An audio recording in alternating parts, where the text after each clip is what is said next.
Enggak, kalau aku mau ke Indomaret pakai ini kayaknya gimana gitu San. Kalau mau apa namanya menjadi pusat perhatian bisa. Oh bisa. Iya. Oke, ketemu lagi di channelnya Cak Dan. Hari ini adalah hari yang spesial karena kita ada lagi di Cikarang, di tempat apa namanya Mas? Safety Riding Training Center. Safety Riding Training Center AHM. Di sini ada apa? Di sini ada CBR. Ada 4 CBR di sebelah sana. Ini adalah CBR 600, 150, 250, 1000, bener. Dan akhirnya 1000 gini. Ini adalah 4 line up CBR yang dimiliki oleh Honda. Oke. Tapi yang baru di launching ini adalah CBR 600. Nah, ini dia nih. Kalau aku nih bukan orang yang suka motorsport, Mas. Jadi suka motor trail. Jadi gue nggak ada pengalaman sebenarnya untuk motorsport ini. Tapi Mas Adi akan ngejelasin sebenarnya apa yang baru dari CBR 600 ini. Oke, Mas Adi, perkenalan dulu Mas Adi sebagai apa, Mas? Oke, siap. Nama saya Ade Muhajir. Saya dari Technical Service Division di PT Astra Honda Motor. Oke. Ini pertama Indonesia jual CBR 600 RR. Kenapa Jadi, itu alasannya? Ya, udah ada yang 1000, udah ada yang 2,5. ya tentu itu pasti dari hasil survei pasar, mungkin ya ada segmen yang belum kita terisi. belum terisi, ya itu hasil survei pasar, ya akhirnya mungkin baru kesempatan kali ini kita menyediakan CBR 600. Oke. Nah, apa yang baru dari CBR 600 ini mungkin dibandingkan yang 2,5 sama yang 1000? Ini tengah-tengah ini kayaknya ya. Untuk mobil motor yang mahal. Kalau itu nggak apple to apple ya, kita coba dengan current model yang development tahun sebelumnya itu adalah di 2013 ya, base 2013. model yang sebelumnya. Terakhir ya? Terakhirnya. Nah, itu tentu aja di sini kalau kita pertama masuk dari tampilan dulu ya. Dari tampilan di sini berubah ya. Berubah baik dari headlampnya, dia sekarang sudah LED, begitu juga dengan lampu sennya, begitu juga dengan taillightnya yang di belakang. Semuanya LED. Seperti itu. Lampu sen sama taillight. Ya, betul. Tapi kalau masih di area frame, di sini saluran udaranya masih sama, dia langsung dari tengah gitu. Jadi udara yang masuk langsung menuju air cleaner ke ruang bakar. Itu juga mendinginkan mesin juga nggak nih manfaatnya? Dia itu mengoptimalisasi nanti proses pembakaran. Oh. Gitu. Jadi ini nanti udara yang masuk akan masuk ke ruang bakar. Body ini di sini kita ada winglet nih, tambahan winglet sekarang. Fungsinya untuk apa wingletnya? Itu untuk menambah downforce. Jadi supaya pada saat kita biar nggak gampang willy, anti willy lah. Anti willy. Supaya kita bannya ngegrip terus. Rangka sekarang frame-nya ini berubah dari yang base model 2013. Sekarang rangkanya sudah menggunakan material aluminium. Aluminium. Kalau yang 2012 pakai apa? Dia masih pakai steel. Pakai besi. Berarti dia lebih ringan. Kalau secara berat keseluruhan dengan penambahan fitur-fitur baru, dia lebih berat 4 kilo. Oh, lebih berat 4 kilo. Gitu. Tapi kalau mungkin head to head rangkanya mungkin lebih ringan ya. Lebih ringan. Cuman memang rangkanya lebih ringan tapi fiturnya ditambah. Ditambah, betul. Oke. Suspensi sekarang dia sudah menggunakan big piston dengan preload yang bisa diatur. Preload, kompresi, sama ribonnya. Untuk ngaturnya kita bisa ngatur sendiri atau harus di bengkel? Itu bisa ngatur sendiri, sebenarnya tinggal diputar di sininya. Nah, tapi lebih baik, lebih enak kita ganti di bengkel. Jadi kalau ada apa-apa lebih aman gitu. Bengkel khas. Kita punya namanya Big Wing. Big Wing. Nah, itu ada 11 dealer Big Wing tersebar di seluruh Indonesia. Bisa nggak kita datang terus, Mas, aku settingannya kurang ini, bisa nggak kita minta custom settingan? Bisa. Bisa. Nanti tinggal enaknya mau kayak gimana, lebih keras, lebih soft, atau lebih seperti apa. Nah, itu nanti disesuaikan dengan preferensi pengendara Masnya, gitu, seperti apa. Mantap. Nah, ini yang di depan juga sama dengan yang di belakang. Di belakang juga dia bisa diatur sesuai preferensi monosoknya kendaraan kita. Ya, monosoknya yang di belakang. Kalau misalkan di CBR dua setengah atau 150 dia menggunakan SFF yang kanan kiri beda fungsinya. Kalau ini kita kanan kiri sama fungsinya. Karena apa? Karena kita sudah menggunakan dual cakram. Gitu. Jadi loadnya sama loading yang di depan itu kalau kita melakukan pengereman kan harus sama ya. Supaya seragam. Termasuk yang sebelumnya yang di 150 sama 120 itu kenapa fungsinya dibikin kayak jadi gini, berbeda? Di sebelah kiri itu kan ada di sebelah kanan itu kan dia sebenarnya hanya reaction. Di sebelah kanan ada yang namanya disc brake. Sebelah kirinya nggak ada. Gitu. Ini double disc brake gitu. Sehingga pada saat pengereman maka di sini reaction dan dampingnya harus sama gitu supaya lebih stabil gitu. Oke.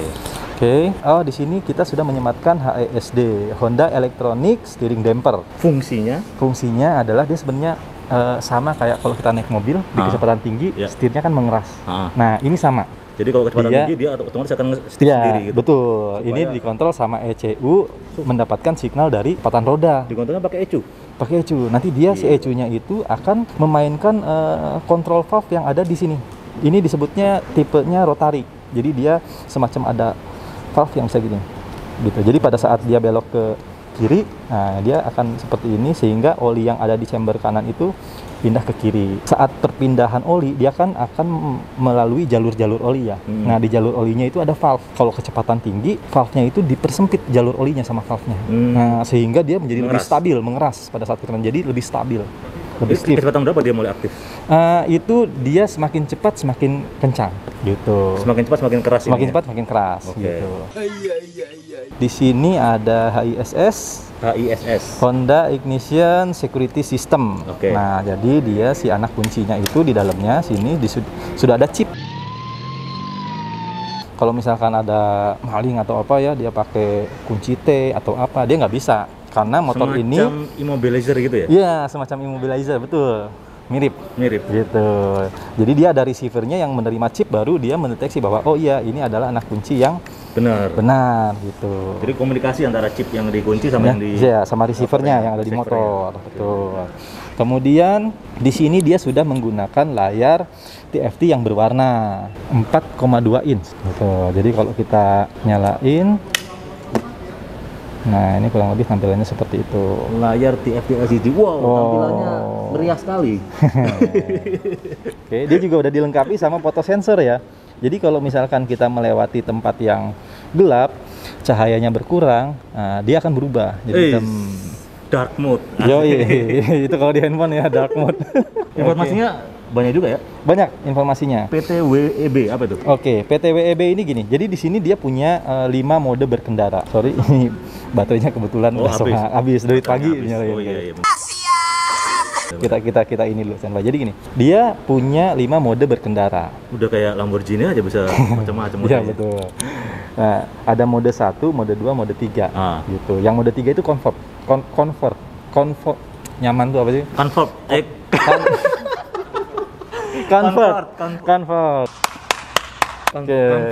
Comfort. Nah, oke. Nyaman. Nih lidahnya ketahan ini, Mas. Suka nyelipet jadi. Kemudian dia makin tinggi, makin powerful. Nomor 1 itu, mode 1 itu lebih liar motornya. Liar, nakal, brutal, membuat semua orang menjadi gempa. Kontrol elektroniknya mati semua. Dikurangi, sangat minim. Gitu, tetap ada. Itu gitu. Buat apa tuh kalau misalnya lagi kayak kondisi kayak gimana tuh? Nah, contohnya gini. Balap liar gitu, Guys. Biasanya gini. Freestyle bisa kan? Dia yang apa namanya, motornya itu di burning ya, jadi ada asap gitu, atau dia yang nyepot ceret gitu. Kalau HSTC-nya on kan dia nggak bisa. Oke. Oh, jadi beneran kontrol dikurangin. Itu yang mode 1 ya. Jadi ada mode 2 terus. Mode 2 ya lebih kurang sampai comfort gitu. Kalau comfort itu ya tentu aja tingkat kontrol elektroniknya terkait lebih dengan fitur safety lebih maksimal. Nah, kemudian ada user 1, user 2. Nah, user 1, user 2 ini bisa kita custom sesuai dengan preferensi pengendaraan kita. Kayak jok mobil ya. Begitu dipencet set. Iya benar-benar. Otomatis ya. Iya. Jadi kayak Netflix lah. Tontonannya apa aja gitu ya. Siapa yang mau pakai otomatis nyesuaiin gitu. Iya. Tapi tergantung yang udah kita setting di sini, settingannya apa. Jadi nanti tadi kan ada yang ditanya PTWEB. Nah, itu apa tuh? Nah, itu nanti pada saat di mode custom itu bisa kita setting tuh P-nya itu powernya itu bisa 1 sampai dengan 5 settingannya. Makin tinggi angkanya semakin rendah powernya gitu yang dihasilkan. T itu torsi. Ya, traction controlnya. Traction control. Ya. Traction controlnya itu bisa diatur 1 sampai dengan 9. Gila ya. Gitu. PTW. Jadi kalau misalkan kita mau powerful tapi takut slip nih bannya nih, tractionnya tinggiin gitu. Itu tergantung kita nanti gimana. W-nya Willy control. Buset. EB itu engine brake. Jadi kalau biasanya engine brake itu stepnya itu ada levelnya itu ada 1 sampai 3. Nah, kalau misalkan dia di 3 itu dia maksimal selonong, apa namanya, Oh, lebih los, lebih los. lebih los gitu. Jadi pada saat kita melakukan engine brake, truk, dia nggak langsung peng, nggak langsung kayak gitu, tapi lebih los gitu. Gila ya. Jadi semuanya bisa di custom ini. Bisa di custom. Lewat layarnya? Atau- Lewat layar, betul. Lewat layarnya? Lewat layar tadi. Edan. Ini nanti tinggal kita main kontrolnya di sini. Oh, ini buat Buat custom- pindah-pindahinnya. pindah-pindahin. Iya, betul. Luar biasa. Apalagi Mas? Nah, kemudian Pusing nih ngeliatnya. di Gila. sini dia sudah menggunakan ABS 2 channel yang terintegrasi atau ngeling dengan IMU, Inertia Measurement Unit. IMU. Apa itu maksudnya? IMU itu dia kalau motor itu biasanya ada bank angle sensor, tau nggak ya? Iya. Nah itu kan dia kalau miring mati, miring mati. Nah ini bank angle sensornya diganti dengan IMU. Nah kalau IMU itu dia membaca aksis. Nah tergantung IMU-nya berapa aksis. Ini ada 5 aksis, gitu. Jadi dia selain kemiringan dia bisa mengetahui nih motor lagi lean atau motor lagi seperti ini kondisinya atau lagi wheelie gitu. relief atau wheelie gitu. Nah, Dan gunanya buat apa dia untuk bisa tahu itu? jadi gini, kalau ABS yang biasa itu kan pada saat kita kecepatan tinggi lalu melakukan hard braking. Ya. Nah, itu kan langsung si modulator ABS itu akan mengkontrol kaliper supaya tek tek tek tek tek tek gitu ya, supaya tidak terjadi slip. Supaya nggak Terjadi slip. Ah. Tek tek tek tek gitu dan konstan gitu ya. Ya. Nah, dengan dia terintegrasi dengan IMU, maka selain dia bisa melakukan ABS, dia juga bisa melakukan pengereman cornering ABS namanya. Jadi sambil dia belok, pada saat melakukan pengereman, itu si IMU juga akan memberikan informasi kepada ECU ABS modulator kalau posisi motor ini sedang miring, atau misalkan sedang terangkat sedikit ban belakangnya, atau sedang terangkat sedikit ban depannya. Nah, sehingga pada saat itu terjadi, nanti ABS modulator ECM itu akan memberikan intervensi kepada kaliper gitu untuk menyesuaikan tingkat pistonnya supaya kita dapat melakukan cornering dengan stabil. Asik. Gitu. Edan. Sampai segitu detailnya ya? Iya, betul. Perhatiin, luar biasa nih motor. Terus lagi masa udah mulai pusing dan. Kemudian dia juga tadi wheelie control udah ya, wheelie control tahu lah ya supaya dia nggak naik, namanya nggak ngejamping lah, istilahnya jamping ya. Juga relief control, stabi apa sih itu? Kalau ban belakang ngangkat. Stoppy. Nah, ya kan kalau gini kan relief, kalau saya taunya relief control. Jadi supaya pada saat dia terjadi relief, dia akan membaca nih, ban pada saat ngerem nih kan kita bisa naik ngangkat gini nih. Ya. Nah, dia akan membaca nih, gitu. kok ban belakang ngangkat, putarannya beda dengan putaran ban depan. Nah, maka dia akan menginformasikan kepada ABS modulator tadi memainkan si ABS-nya. Si kalipernya. Iya, betul. Supaya dia balik lagi. Gitu posisinya. 600 cc. Iya. Atau tepatnya 599 cc. 599. Oke. Oke. Apa istimewanya si Jadi gini. 600 cc ini? Ini menggunakan base engine yang sama dengan yang 2013, namun ada perubahan di komponen dalamnya. Nah, seperti apa? Jadi gini, pada saat motor ini di-develop tahun 2013, nah itu dia mengikuti regulasi di negara Jepang tahun 2007, regulasi tahun 2007, di mana output performance ini dibatasin. Oke. Nah, begitu sekarang, aku nggak tahu ya detailnya seperti apa, performanya menjadi naik dari 57 kW di 12.500 RPM. Nah, ini menjadi 89 kW di 14.000 RPM, betul. Nah, itu. Nah, apa sih yang bisa meningkatkan? Tentu aja yang pertama itu ya, regulasi pembatasan, kemudian ada perubahan di bagian engine, bor dari si throttle-nya dibuat menjadi lebih besar. Lebih gede. Tadinya 40 menjadi 44. Oke. Gitu. Tentu saja itu di intake sama di exhaust-nya itu ada perubahan juga diameternya gitu. Kemudian ruang chambernya juga, bagian chambernya juga ada perubahan. Digedein juga? Betul, lebih besar. Dia juga ada perubahan di area camshaft. Camshaftnya dia dengan material yang dirubah menjadi lebih ringan. Oke. Kemudian ada perubahan di area camnya sehingga timingnya juga berubah. Nah, timingnya itu juga terkait dengan peningkatan power. Oke. Kemudian kompresi ditingkatkan. Kompresinya naik menjadi 12,2 banding 1. Itu salah satu yang ini lebih kencang lah mesinnya. Iya. Walaupun dengan kapasitas yang sama, silindernya juga sama, pistonnya sama gitu. 4 silinder. 4 silinder inline. 4 silinder inline. Kemudian dia juga sudah ada assist slipper clutch. Oh, udah ada sama yang nggak di 150 ya? 150, CBR 2,5 ini sama semua udah ada. Betul ya. Oke. Wajib ya. Jadi dia bisa mengurangi loss power pada saat akselerasi sama mengurangi potensi terjadinya slip ketika kita melakukan hard braking di jalan, terutama di jalan yang licin. Nah, seperti itu. Kemudian ini basicnya dia sudah ada quick shifter, tapi komponennya kita jual terpisah sebagai aksesoris si sensor quick shifternya. Jadi quick shifter itu maksudnya kalau misalkan lagi drag race, enggak? Lagi mengendarai sepeda motor, itu melakukan perpindahan transmisi atau giginya tanpa perlu menekan kopling. AC, kayak motor matic dong. Kayak matic, kayak apa ya? Kayak motor bebek gitu ya. Berapa tuh aksesorisnya? Aksesorisnya itu harganya 3.800.000. 3.800.000. Ya kalau bisa 500. Plug and play. Jadi nanti tinggal bawa ke Big Wing, teknisi kita sudah bisa memasangnya. Itu bisa dipasang terus, maksudnya? Iya. Nggak perlu pakai kopling sama sekali berarti? Iya, tidak perlu kopling. Wah, udah bisa jadi kayak ini deh. Nah, paling dia dari naik ke satunya. Nanti kedua, 3, 4, 5-nya kedua, 3, 4-nya nggak bisa. Gitu. Kayak Revo ya ini ya. Ya lanjut Mas. Siap. Mas, kayaknya kenapa gitu tangkinya kok kelihatan lebih gede, lebih bongsor daripada yang 1000 ya? Yang 600 Mana? ini. Ya maksudnya ukurannya, bodinya itu sepintas tuh kayak gede banget gitu. Iya, tapi aktualnya sih enggak sih harusnya. Kalau dibandingin head to head enggak. Itu hanya perasaanku saja, Mas. Ada karbonnya nggak sih, Mas? Apa? Ada karbonnya nggak sih? Material karbon? Enggak ada. Oh, nggak ada. Oke, ini segmennya untuk orang-orang yang seperti apa sih, Mas Ade? Ya, dia ini yang kaya jelas. Ya. Terus ya, Mas? Dia tentu saja segmennya menyasar kepada orang yang senang dengan kecepatan. Ya, benar. Teknologi. Sama kecepatan teknologi sama dia yang memiliki semangat yang agresif orangnya gitu kan. Kalau mengendarai sepeda motor, iya. Yang nggak mau disalip lah pokoknya ya. Iya. Oke. Terus berapa harganya kali ini? Ini dia 550. 550. Langsung minat banget nih kayaknya. Gokil, 150 ya? Iya. Enggak, ini ya oke 250 juta. Betul. Terus 500 cc ya. Sebenarnya kalau pakai ini, itu di mana, Mas? Aku bingung. Mau pakai itu. Jadi gini, gitu? ini kan mau lagi touring. Enggak, kalau aku mau ke Indomaret pakai ini kayaknya gimana gitu rasanya. Kalau mau menjadi pusat perhatian bisa. Oh, bisa. Iya.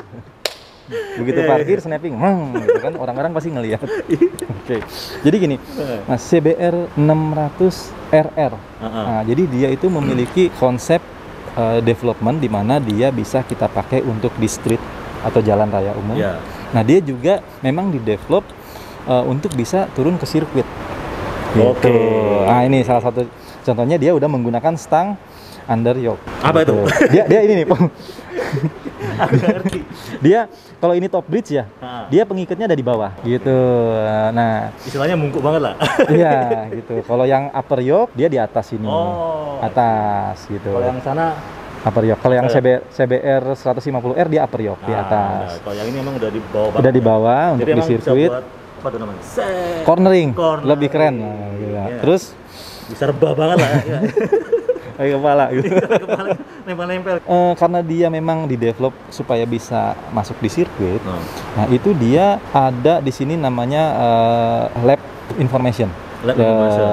Jadi timer lap information. Jadi per satu putaran itu kita berapa detik sih atau berapa menit sih gitu. Nah, ini ada nih. Jadi ini kalau kita tekan lama, ini lap nih 1, lap 2 gitu ya. Ini street mode. Kemudian kalau kita tekan lama lagi, nah dia masuk lap mode. Asik. Jadi kalau kita pencet, nah dia ada ngitung nih. Begitu kita ngelewatin garis miring, garis finish, udah tinggal kita simpan. Mati. Tinggal dicet, berarti sampai finish gitu. Iya, dia ditahan yang lama, tek gitu. Cuma gini, dia untuk bisa direkam di sini, dia harus melewati 10 detik. 10 detik. Ya, karena memang nggak mungkin kan ada lap yang 3 detik. Iya, benar. Iya. Terikat nanti di sini bisa ini dilihat. Emang semacam mobil balap, motor balap untuk street legal lah ya. Ngerti ya? Iya. Jadi tapi memang segmennya ini orang-orang yang emang udah terbiasa sama motorsport lah ya. Iya, motorsport. Superbike ya.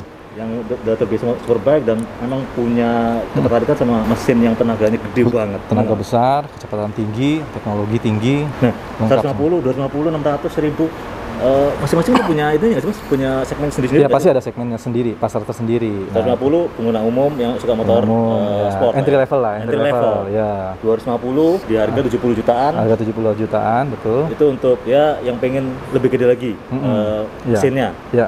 600 udah sangat advance ini udah ya, ya. sangat advance. Dia udah advance ya, sangat advance dia. Udah sangat advance ini. Sangat advance. Karena kan dia juga ada serinya ya, Moto2 ya kalau nggak salah Moto2.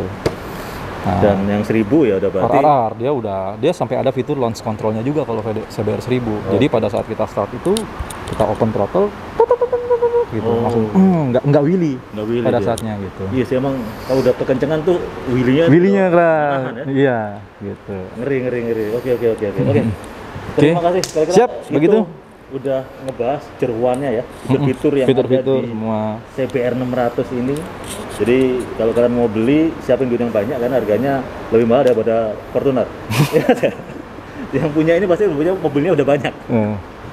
Oke Mas. Siap. Mas Ade, thank you ya. Makasih Mas. Oke. Sampai ketemu lagi di Ditunggu video selanjutnya. PO-nya. Ditunggu PO-nya. Thank you Mas Ade. Oke.